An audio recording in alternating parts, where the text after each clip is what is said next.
Trop parfait pour être vrai. Pourtant, c'est réel. Aujourd'hui, on plonge dans les coïncidences les plus folles de l'histoire, celles qui défient toute logique. On va parler de prédictions qui se réalisent, de vies qui se copient-collent, de destins qui s'entremêlent de façon improbable. Installez-vous, parce que la dernière histoire va vraiment vous faire bugger le cerveau. C'est parti. On commence fort.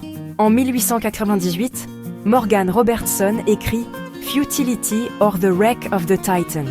Il imagine un paquebot géant, le Titan, réputé insubmersible, qui coule en avril après avoir heurté un iceberg dans l'Atlantique Nord, faute de canaux de sauvetage. 14 ans plus tard, le Titanic, plus grand navire du monde, coule exactement de la même façon. Même nom, même mois, même cause, même tragédie. Robertson n'était pas prophète, il s'est inspiré de la technologie de son temps. Mais la précision des détails est troublante.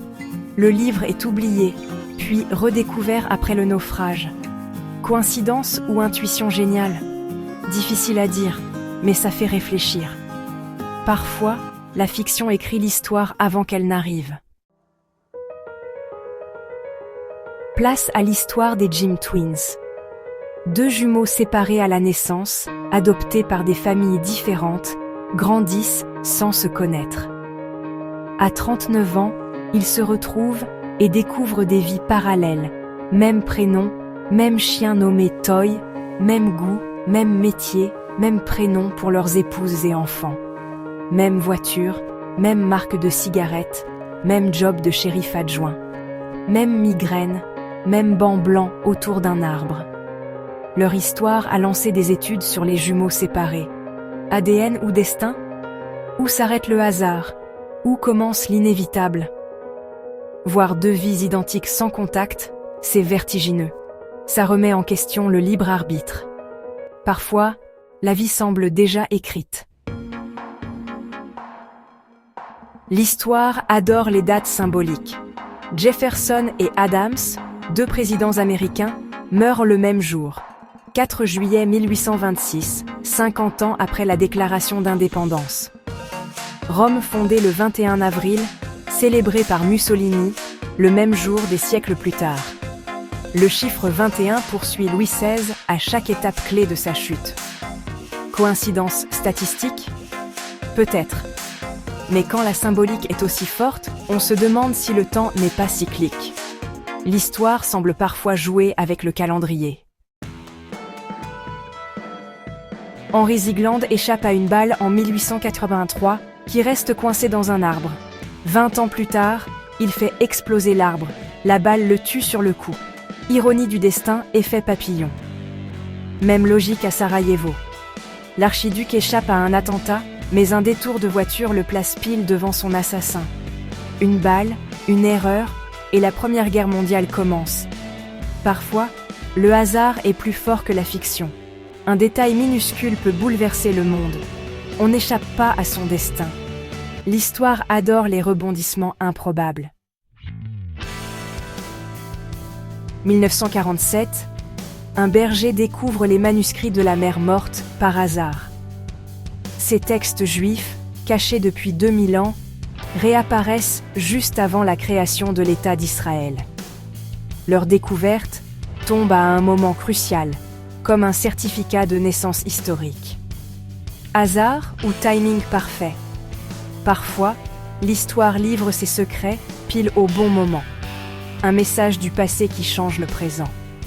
Certains secrets attendent leur heure.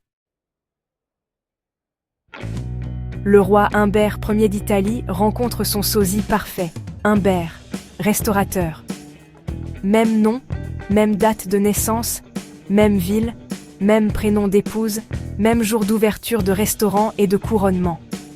Le lendemain, les 2 meurent le même jour, de façon violente. Destin miroir, vie parallèle jusqu'à la fin. Légende ou réalité, l'histoire fascine. L'univers aime-t-il créer des doubles? Parfois, la vie se reflète à l'identique. Lincoln et Kennedy, 2 présidents américains, assassinés à 100 ans d'écart. Lincoln élu au Congrès en 1846, Kennedy en 1946. Président en 1860 et 1960. Tous deux engagés pour les droits civiques, tués un vendredi, d'une balle dans la tête, en présence de leurs femmes. Leurs secrétaires portèrent le nom de l'autre. Leurs assassins, nés à 100 ans d'écart, tués avant leur procès. Booth tue Lincoln dans un théâtre, fuit vers un entrepôt. Oswald tue Kennedy depuis un entrepôt, fuit vers un théâtre. Successeur, Andrew Johnson, 1808, Lyndon Johnson, 1908. Trop de symétrie pour être ignorée. On dirait un script qui se répète à un siècle d'intervalle. La coïncidence ultime qui défie toute explication. Après toutes ces histoires, difficile de croire au simple hasard. L'univers joue-t-il avec nous? Ou notre cerveau voit-il des motifs partout? Ce qui est sûr, c'est que le monde reste plein de mystères. Ces coïncidences nous invitent à regarder la réalité autrement. Et toi, tu y crois? Dis-moi en commentaire quelle histoire t'a le plus marqué. Like, abonne-toi et à très vite sur Explica TV.